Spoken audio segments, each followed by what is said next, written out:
What's up guys, welcome back with me, Rio Gandhi. Hai guys, di video kali ini gue mau kasih tau kalian tips iklan di Tokopedia anti boncos. Dimana gue akan kasih tau kalian 3 tips nih supaya iklan kalian di Tokopedia itu ya setidaknya bisa meminimalisir keboncosan atau kerugian. Atau sebisa mungkin ya jadi nggak boncos lagi nih. Buat teman-teman yang masih belum tahu gue siapa, perkenalkan gue adalah Rio Gandhi. Gue udah lebih dari 7 tahun mempelajari ilmu digital. Dan saat ini gue ingin membahas mengenai tips iklan Tokopedia anti boncos. Dan gue juga merupakan e-commerce and social media konsultan.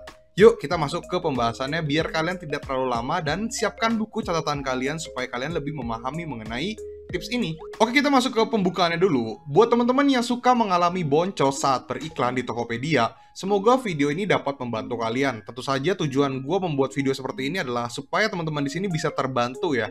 Gue akan membantu kalian dalam dunia digital by YouTube nih teman-teman, supaya teman-teman di sini ketika berjualan di Tokopedia itu bisa meminimalisir keboncosan atau minimal gak boncos lagi lah. Oke, gue tau banget teman-teman di sini yang menonton video ini mungkin sering banget mengalami keboncosan, atau mungkin teman-teman di sini yang baru mencoba untuk beriklan tapi ada takut nih karena banyak dengar isu-isu bahwa wah boncos nih, sering boncos kalau iklan. Nah, semoga video dapat membantu kalian dan mengedukasi kalian dan menambah wawasan kalian supaya kalian tidak takut lagi untuk beriklan.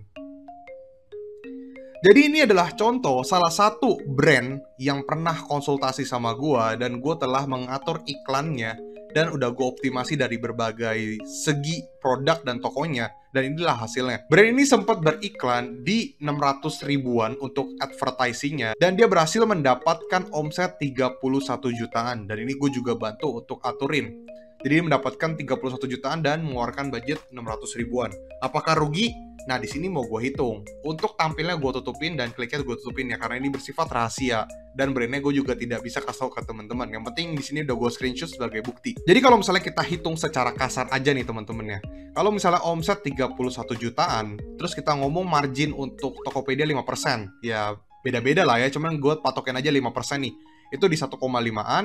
Lalu gross profitnya dari omset dikurang margin itu 29,9 jutaan. Lalu kalau misalnya kita mengambil kotornya atau kita ambil average yang misalnya cuma 20% margin per produknya, berarti kan 6 jutaan nih. Lalu advertisingnya 6 jutaan. Lalu kalau net profitnya ini belum dikurangin sama biaya operasional dan sebagainya, cuman itu kan nanti akhir bulan lah ya. Cuman untuk di ini aja nih, itu kalau misalnya gross profit dikurang margin fee, dikurang advertising, itu masih cuan 4 jutaan. Jadi bisa dibilang ini nggak boncos dan tetap cuan. Nah, yang jadi pertanyaan adalah, kok bisa toko yang gue handle ini sebagai konsultasi ini bisa mengeluarkan ads 600 ribuan tapi bisa mendapatkan omset 31 jutaan. Bahkan kalau lihat dari sini, ini pelan-pelan bisa makin tinggi omsetnya. Entah itu karena produknya udah makin banyak diminati, atau mungkin kita bisa naikin budget advertising kita sehingga omsetnya bisa lebih gede lagi.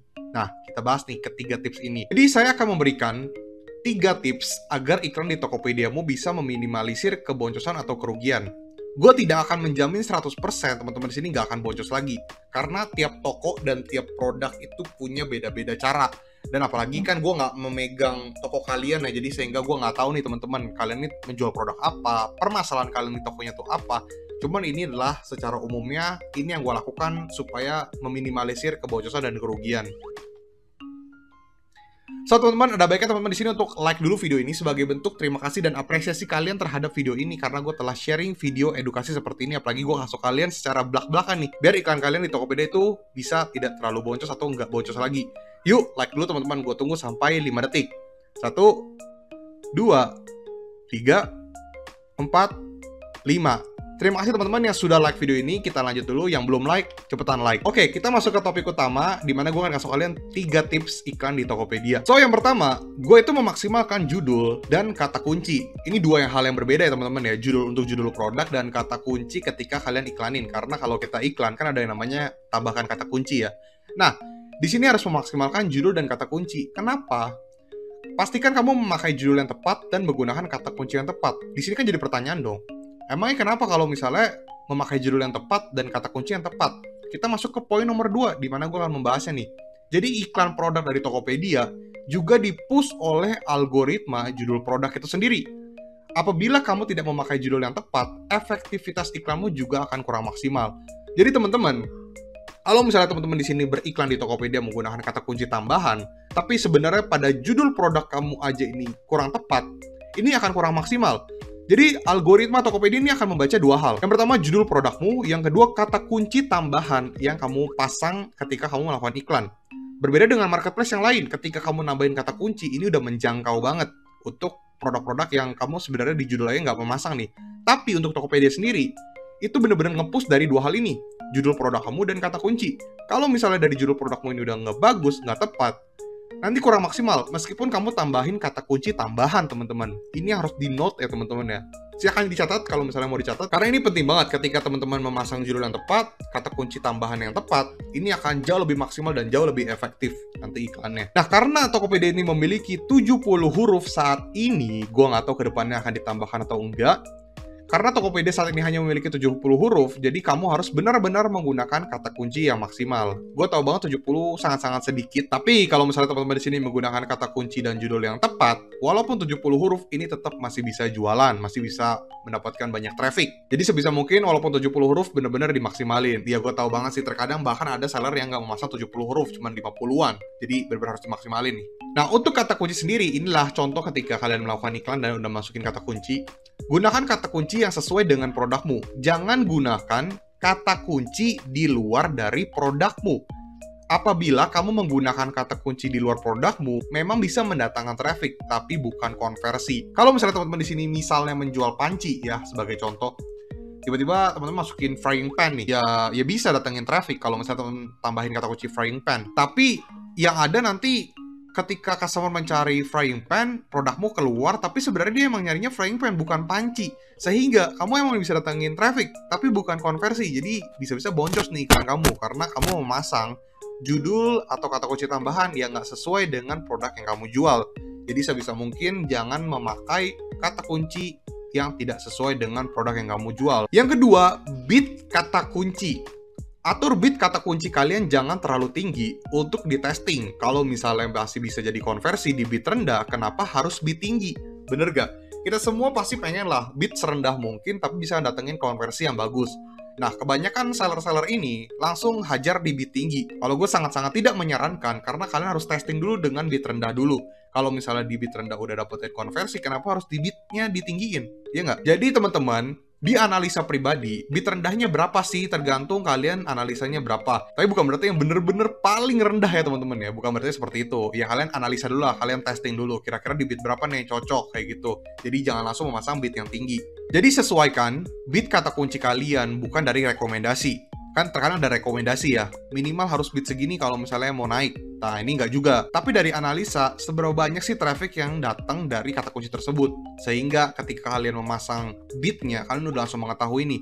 Jadi di sini penting banget untuk nge-testing kata kunci yang kalian masukkan nih. Jangan sampai kalian memakai kata kunci yang salah, lalu jangan juga kalian memasang bid yang terlalu tinggi. Karena ya percuma. Lalu sesuaikan goals kalian juga teman-teman. Apakah kalian ingin mendapatkan branding, traffic, atau konversi? Tergantung goals kalian nih. Kalau misalnya tujuannya branding, ya udah, emang tujuan kalian branding supaya naik nih produknya, supaya banyak yang dilihat. Lalu kalau tujuannya traffic, ya berarti bener-bener nge-push nih untuk datengin banyak pengunjung. Tapi kalau misalnya konversi, ya disesuaikan lagi. Berarti kata kunci kalian atau iklan kalian emang bertujuan untuk dapetin konversi.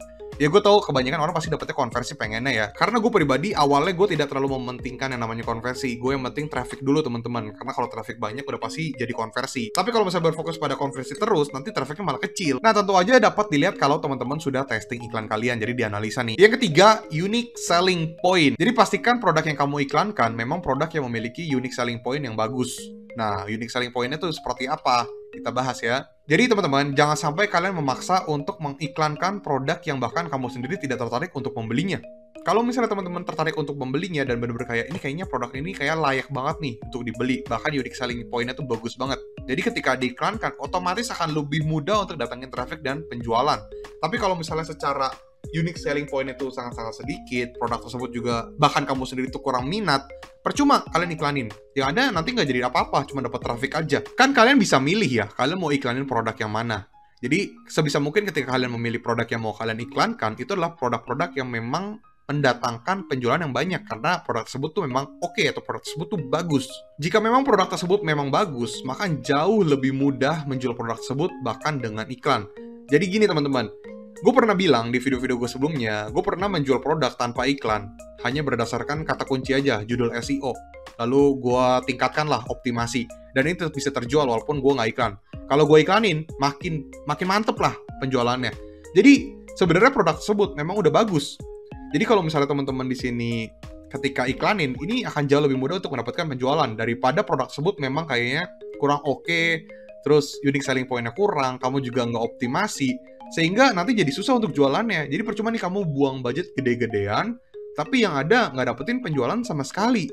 Cuma dapetin traffic doang. Jadi buat apa teman-teman? Jadi pastikan teman-teman di sini kalau mau iklanin produk yang memang bagus, yang kamu juga suka, dan unique selling point-nya tuh oke. Dan jangan lupa untuk dioptimasi. Oke teman-teman, jangan lupa testing iklan kalian. Jangan pernah menyerah dan selalu testing iklan kalian. Karena kalau misalnya kita nggak testing, kita nggak akan pernah tahu hasilnya seperti apa. Dan kalau kita nggak testing, kita juga nggak akan pernah dapat datanya seperti apa. Justru karena testing lah, kita jadi tahu. Oke, ini harus di angka berapa nih bitnya. Oke, ini kata kuncinya harus seperti apa. Oke, produk yang nggak cocok di kalian tuh yang seperti ini loh. Yang cocok tuh seperti ini loh. Jadi ini selalu harus di testing. Jangan sampai kalian bener-bener nggak mau testing sama sekali. Ini nggak boleh banget ya guys ya.